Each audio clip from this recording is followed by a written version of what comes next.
This is the Subaru Legacy. Now, is it Subaru's big, boring granola sedan, or is it a fun and sporty alternative to the Toyota Camrys and Honda Accords of the world?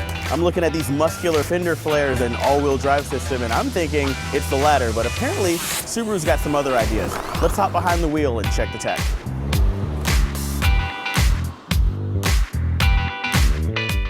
Now, the Legacy's dashboard is composed of some pretty cheap feeling materials. When you really kind of run your fingernails across it, these plastics feel really hard and really hollow.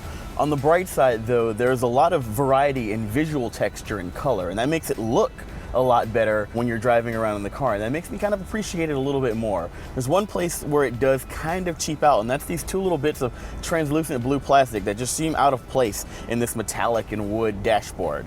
Now, this limited model is going to come with a 9-speaker Harman Kardon audio system, and it's got 9 speakers all around the cabin, including a subwoofer in the rear parcel shelf. Now, this system actually sounds pretty good. There is a lot of bass coming from that subwoofer that just really fills the cabin up. The problem is that at the flat setting, the mid-ranges kind of get a little bit muddy.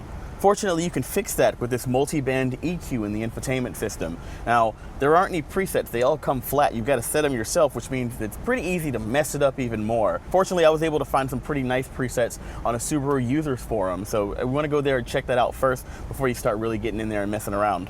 Now, the navigation system is good. It gets the job done, but this entire touchscreen infotainment system is very kind of laggy. Every time I push a button, there's about a good half a second to a whole second delay between I'm pressing the button and the next screen popping up. And that can be a problem when you're driving along and you just want to tap 2 buttons to see where the nearest gas station is. Fortunately, you do have a full array of audio sources, including HD radio, you've got XM radio, you've got Bluetooth audio streaming and iPod connectivity. You've also got AHA radio connectivity in case you want to listen to some streaming internet radio, or, I don't know, listen to your Twitter feed. I don't know who actually uses that functionality. It's a little bit annoying, but it is there if you want to have access to it.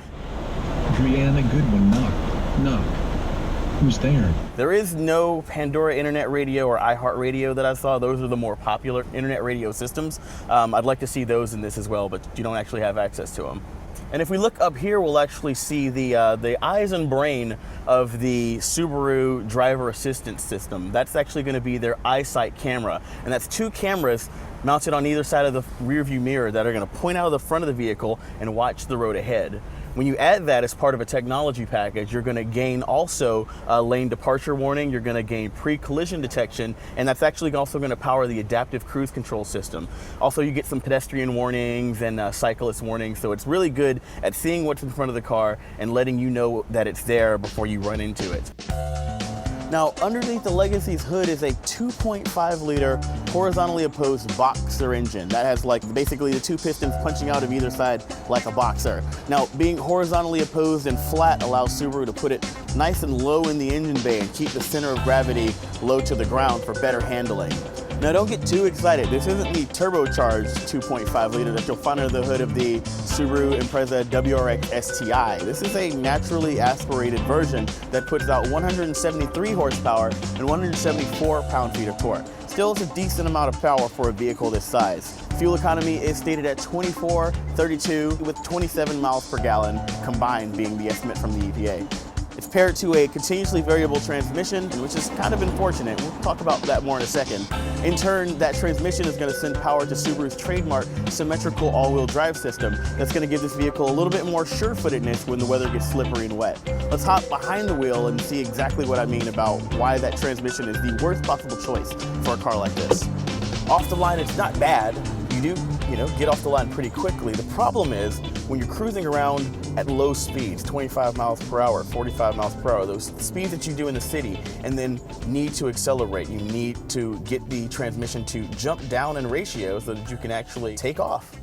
The problem is that when you do that, the transmission and the engine, they just don't really want to work very well together. They basically kind of rubber band, and you get a lot of revving from the engine while it's up in the power band, while the transmission's just kind of waiting to catch up.